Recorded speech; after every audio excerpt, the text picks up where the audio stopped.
Welcome to Character in Action with Matthew J. Norcross, the official podcast of the 7 Degrees of Change Foundation. Come journey with us on the real-life stories of character in action.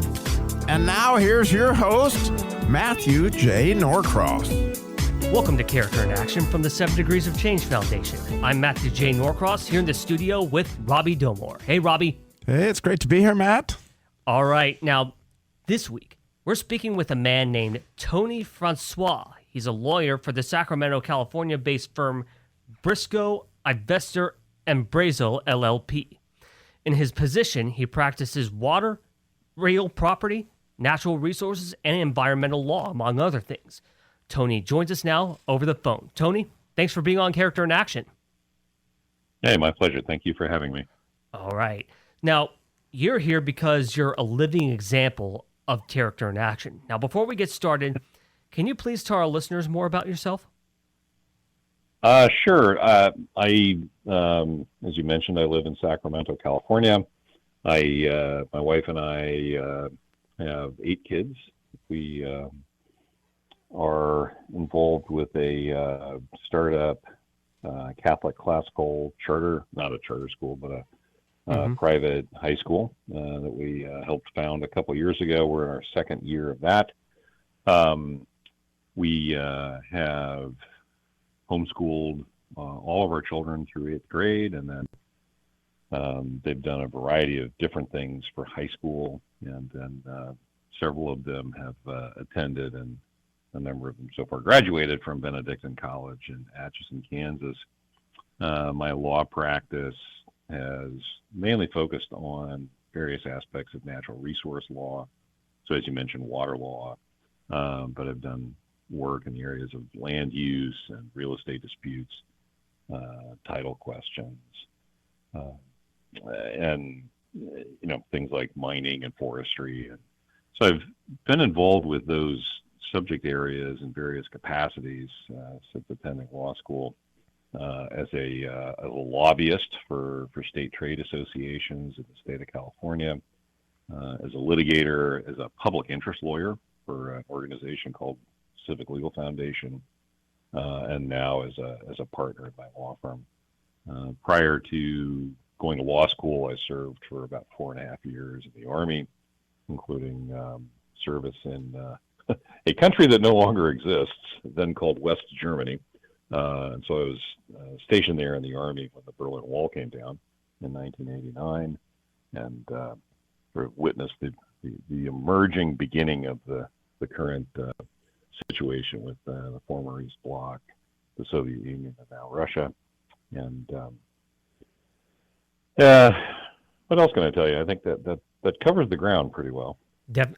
I agree. It does cover the ground pretty good. So the second, what I want to ask you next is this. Please tell us a story of witnessing in person or in history, someone that was a true phoenix, someone that was a role model, leading by example and making the world a better place. Well, one of the I mentioned in the in my background, one of the really formative influences in my life was the fall of the Berlin Wall.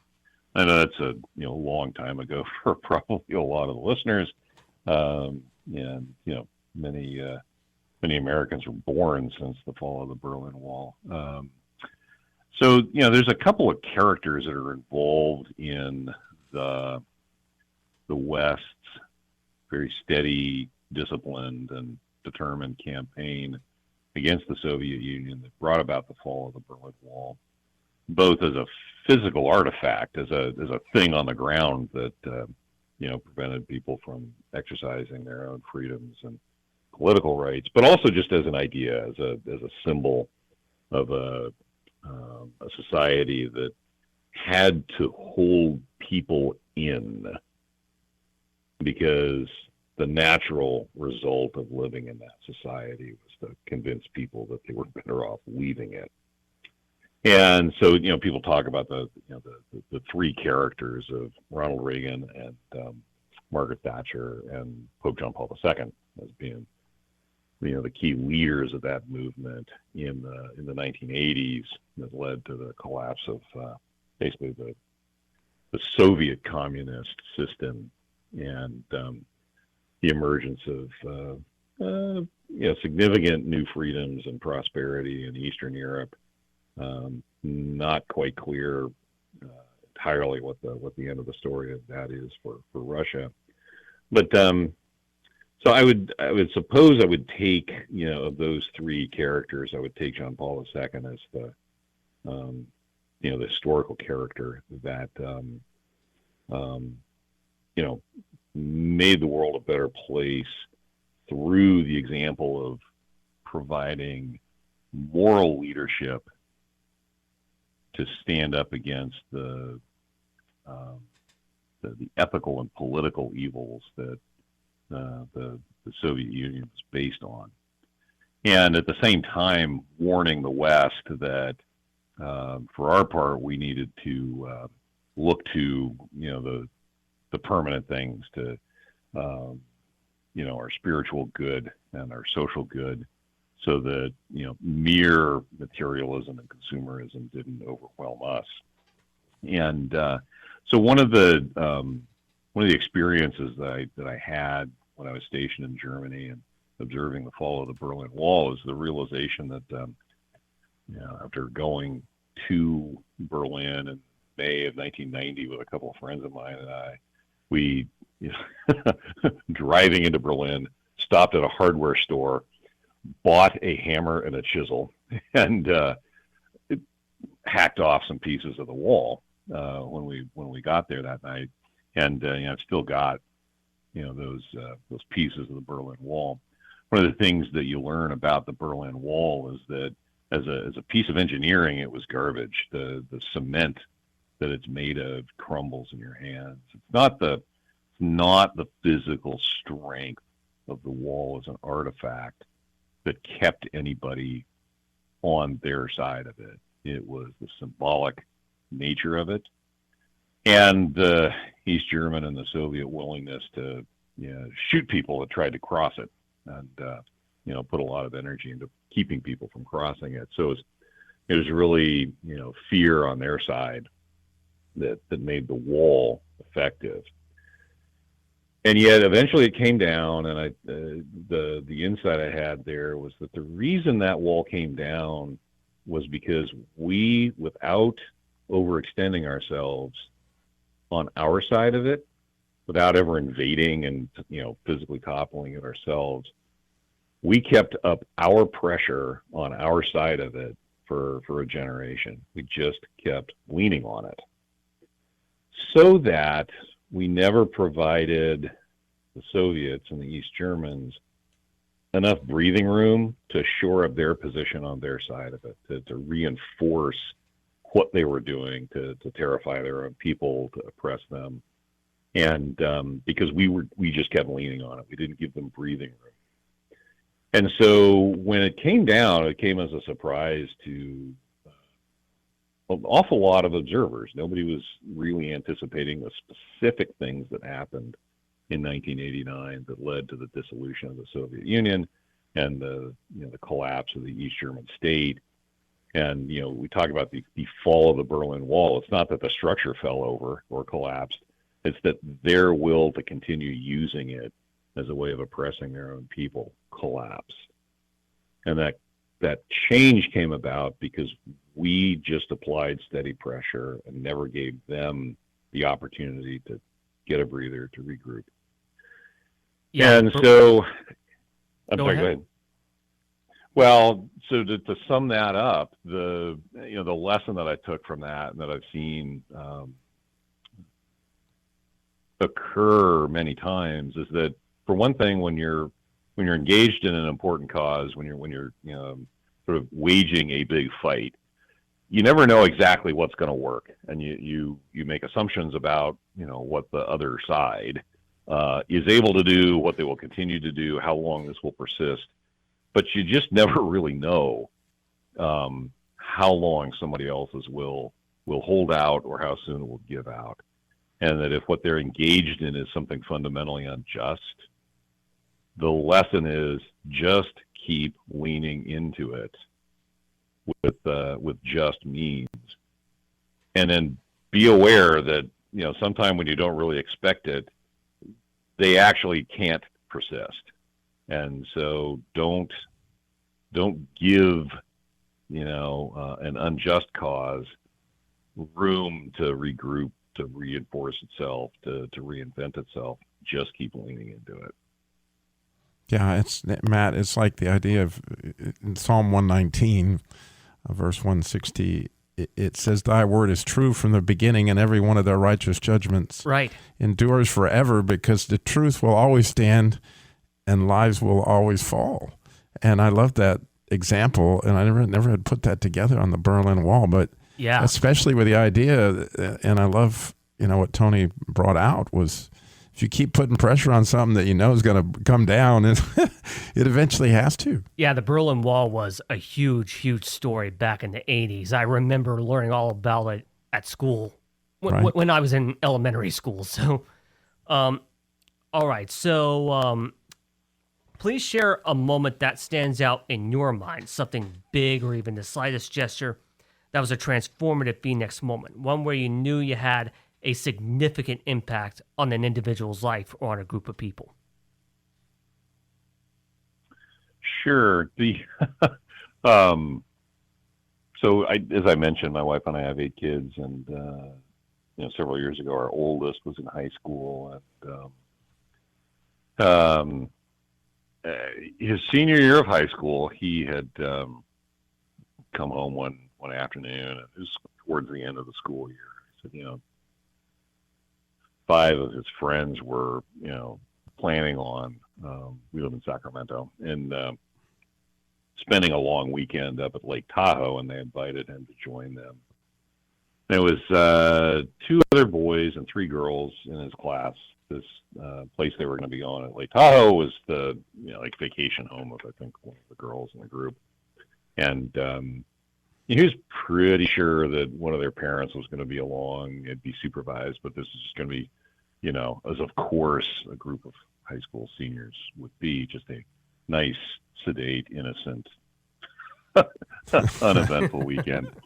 And it was an interesting moment in my life as a parent, because the first time I'd been faced with like a kind of big request like this from one of our older kids, and I really just was not sold that this was a good idea.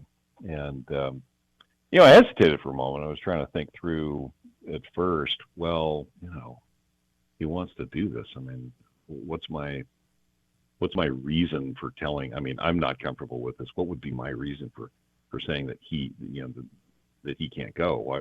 How would I explain this to him? And something else in me said, you know what? You actually, this probably sounds kind of perverse to some of your audience, but you don't actually owe him an explanation of it more than what you owe him as a good decision here. He's come to you. He's asked, "What do you think of this?" And I thought about it for a moment. I just told him, you know what? We can have the short conversation or the long conversation about this, but I'm not going to approve you doing this. And, what ensued was, the typical, why don't you trust my friends, and why don't you trust me, et cetera, et cetera, et cetera. And, all very reasonable for a kid his age. And I remember being his age and saying a lot of the same things to my parents. But, something in me said, no, you're not owed this. Okay. And so, to his, immediate but not very long-lived disappointment, I said, I'm not signing off on you going off on this trip.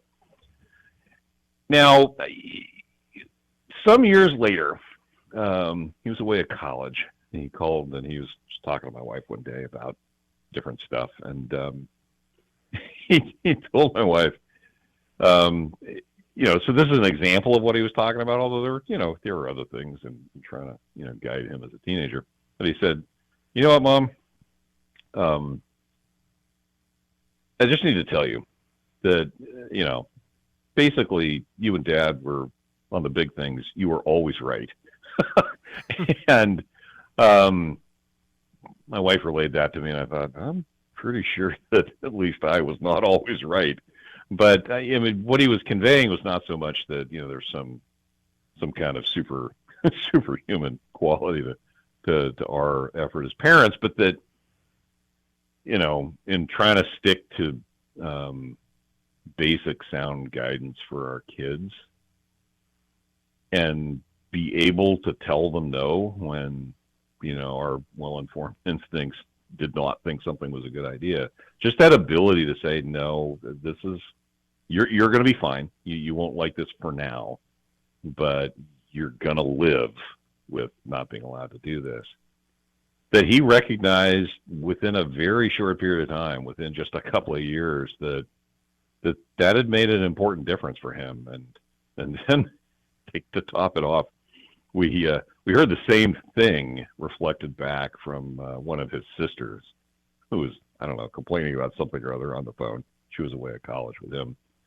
And she was complaining about something, I forget what, but she said, Michael tells me, just do what mom and dad say because basically they're always right.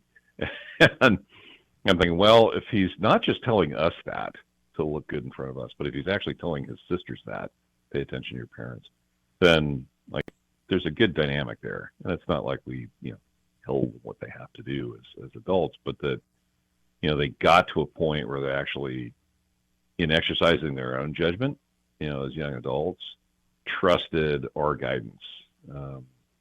Is just a very gratifying thing to have gone through as a parent. And like I say, certainly not, reflecting some kind of inerrant quality that we have in making decisions, but just, kind of going through the difficulty of a basic approach, which is, we get it that you're looking for your independence and trying to grow up, but there's certain steps along the way where we're actually not going to let you do it just because you want to do it. And, through that, we've seen them grow into, very enterprising, capable, strong young men and women who, again, a lot of this through their own initiative. They kind of know how to do stuff. They've got their college paid for. They're, living independently. They do good, important work, and they're still kind of engaged with their family and with us as their parents, and so it's very gratifying to have had something like that actually pay off. So. Yeah. All right.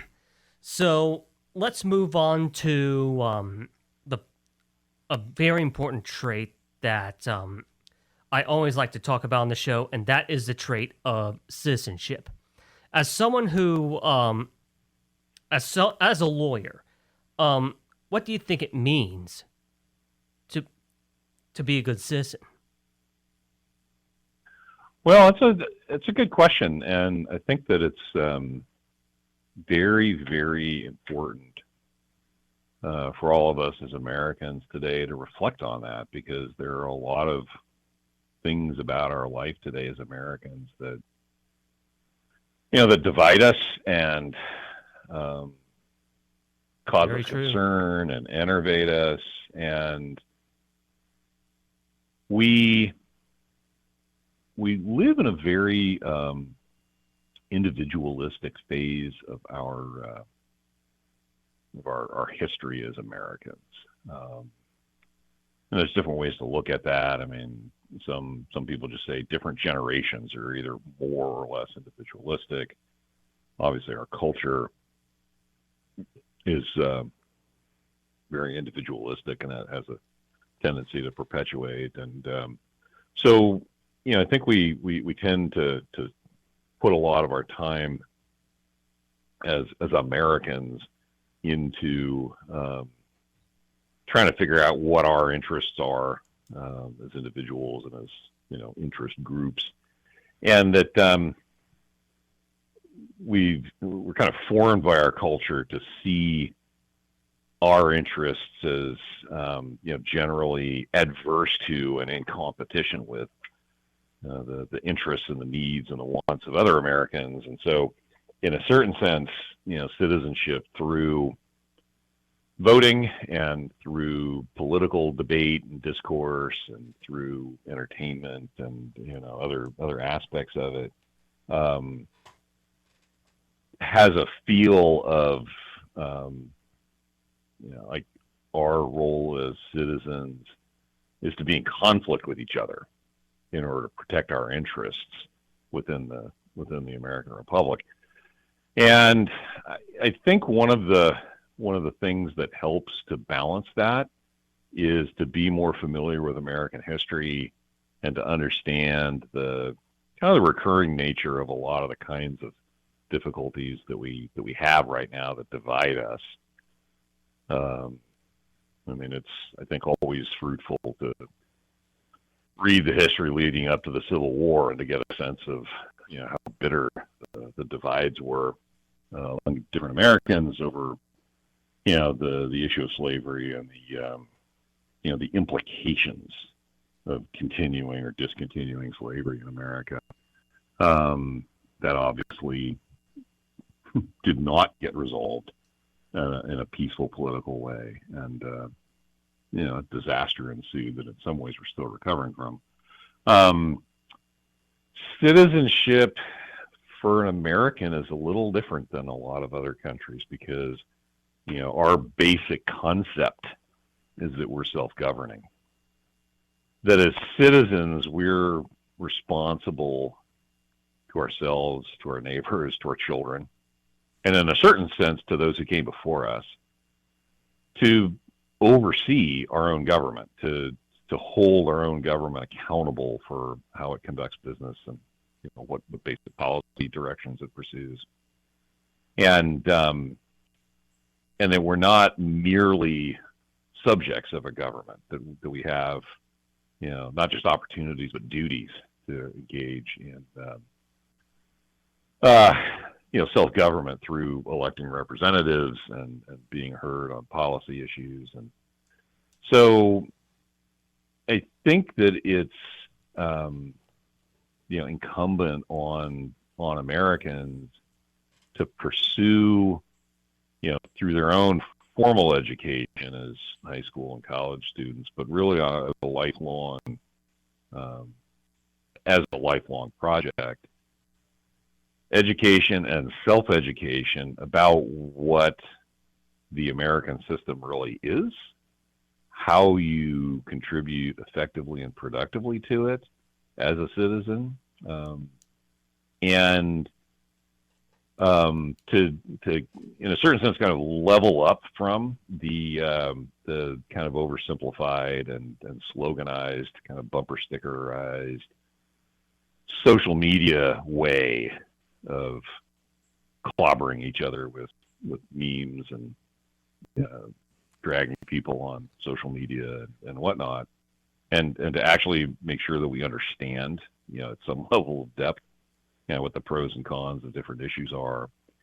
And the most, I think, critical thing about that concept of citizenship is that only you as a citizen can impel yourself to take up that task.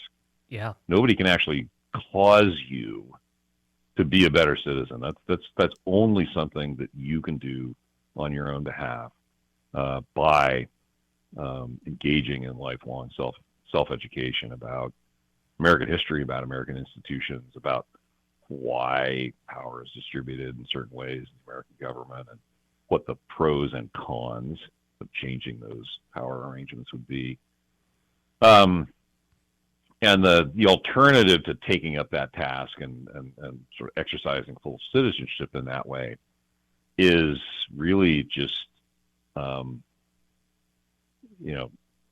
either just checking out of it completely, which is I think not something that many people really aspire to.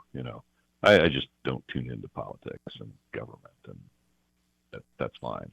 I mean, not that many people are really, think proud of that as a life choice.